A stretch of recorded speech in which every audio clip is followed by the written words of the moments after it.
Эми иммунитет кайсы учурда түшөт? Иммунитет эгерде сиз организмге сиңбей турган сууну, сиңбей турган тамакты бере турган болсоңуз, иммунитет түшөт. Эмне үчүн? Мына сууну алайлы. Суу таза болуш керек. Мен мурунку ушул карантин башталгандагы сабактарымда айтып кеткем, ким көргөн болсо түшүнөр. Суу деген биринчиден хлору жок болуш керек. Тундурулуш керек. Мен ошол жакта тоңдурулуп жана эритилген суу деп коет. Талай вода деп бергемин. Тоонун таза суусу деп бергемин. Бир аз ысытып туруп, муздатып койгондогу таза суу. Суу бул өмүр. Эмне үчүн биз суу менен жеңип атабыз вирусту? Себеби деген суу болгон сайын кан жакшы айлана баштайт. Суу жок болсо кан койланып калат, кантип айланат. Суу болгон болсо без дагы жакшы айланат. Суу жок болгон болсо без да койланып кетет. Сиз суу ичпесеңиз, бездин элементтери дагы жакшы айланбай калат.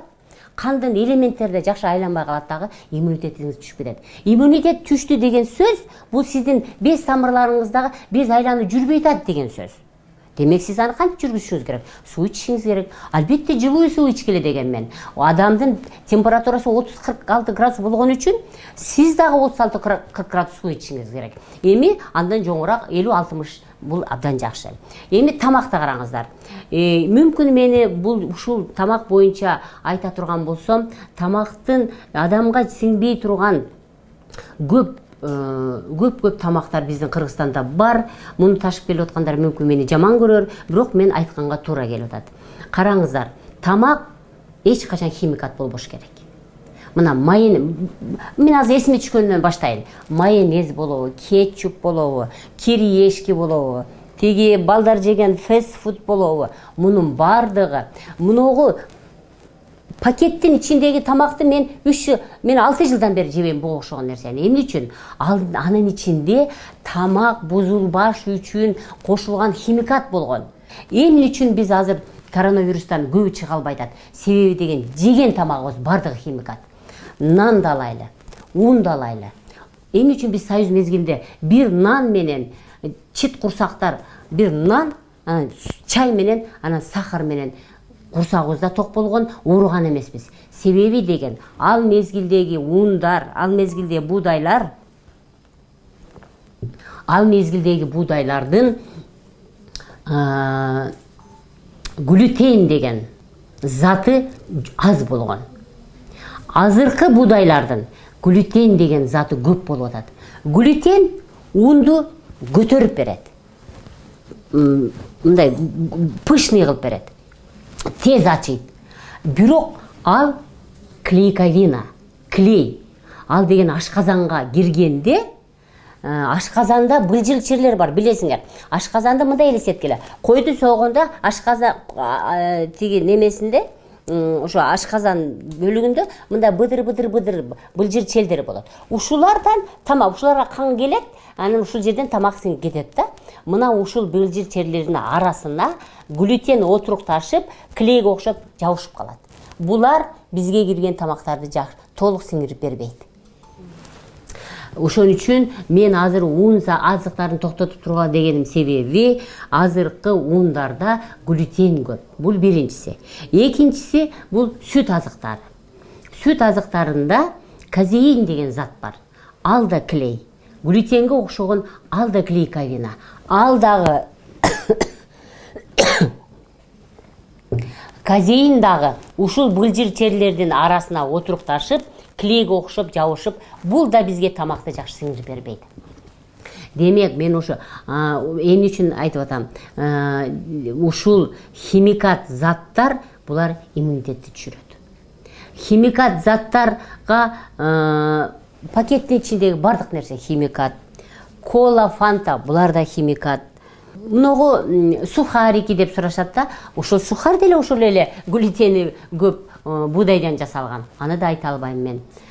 Эко-магазиндер ачылды. Абдан жакшы. Мен ошол жактан алганга аракет кыла баштадым. Эко-магазиндер, натуралдык магазиндер. Мына ушул жактан натуралдык нерселер адамга көбүрөөк сиңет. Демек, тамак жана суу сапасыз болгон үчүн аларды эритем деп, аларды сыртка чыгарып берем деп, иммундук система иштейт дагы, анын күчү жетпей калып атат. Мына ошондон иммунитет түшүп кетип атат. Эмне үчүн мен азыр эстеп кеттим, ушу вопросту айтайын. Эмне үчүн ушул эпидемия пайда көбөйүп кетти деген суроо берди да. Эмне үчүн? Себеби деген бул биздин организмибизден зависит этип атат. Сиз ушуга чейин керексиз нерсенин баарын организмге толтуруп, иммундук системаңыз бездериңиздин ичинде керексиз сиңбей калган белки воспаления дейт, непереваренные белки дейт, шлаки от микробов дейт. Значит, микроб, ошо бизге кирген жандыктардан түшкөн шлак, сиңбеген тамак, шамалдоонун белоктору баары мунун ичинде жатканда. А мен ошо мартта айтканмын, кагылайын элим, мекендешим, сен өзүң менен иште, сен сууну ич, сен висцерал массаж жаса, сен курсакка массаж жаса деп. Ошону жасаганыбызда биз муну кичине ишин оңойлотуп койгонубузда азыр бизге кирген вирус чыгып кетмек. Биз ансыз дагы шлакка толуп турганда кирген вирус бирөө эле кирген жок да. Аны биз билбейбиз, ал миллион штук кирди. Анын ар бири өзүнүн шлак чыгарды. Бул даяр эмес иммундук системабыз, ылайга итак батып турган иммунитетибиз дагы вирустун иммунитет шлактарына батып калды дагы, организм күрөшө албай калды. Демек, кан тамырдын ичинде шлак көбөйүп кетти. Без тамырдын ичинде шлак көбөйүп кетти. Ал деген сөз тромбоциттер, эритроциттер, лейкоциттер өзүнүн кызматын аткара албай калды. Кан тамырдын ичиндеги суюк кан киселге окшоп коюланып калды. Эми элестеткиле, киселге окшогон коюу жерде мына челекке, мен мынтип түшүндүрөм да, челекке суу алыңыздагы 5-6 алманы коюп туруп, мындай кыймылдатсаңыз алар сонун кыймылдайт. Ал эми экинчи челекке сиз кисел алыңыз. Же ошол сууну коюу кылып салыңыз да, ошол жака 5-6 алманы салып туруп, мындай кылыңызчы, ал айлана албайт. Демек, биздин кан тамырдын ичиндеги, биздин без тамырдын ичиндеги коюланып кеткен бездин айынан, коюланып кеткен кандын айынан элементтер жылбай калды. Жылбай бири-бири менен жабышып калды. Муну сладж дейт. Мен эми дагы бир сабагымда айтып кетемин. Ошо кандай абалда болот ушул элементтер?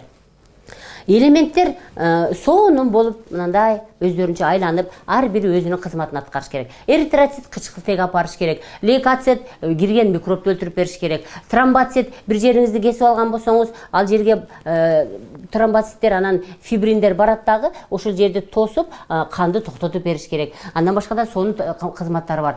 Ошолор бири-бири менен жабышып калды дагы, кан коюланып, мына ошондон тромбоз, мына ошондон фагоцитоз пайда болду дагы, өпкөгө кычкылтек барбай калгандан, өпкөнү бүт вируска толтуруп алды да.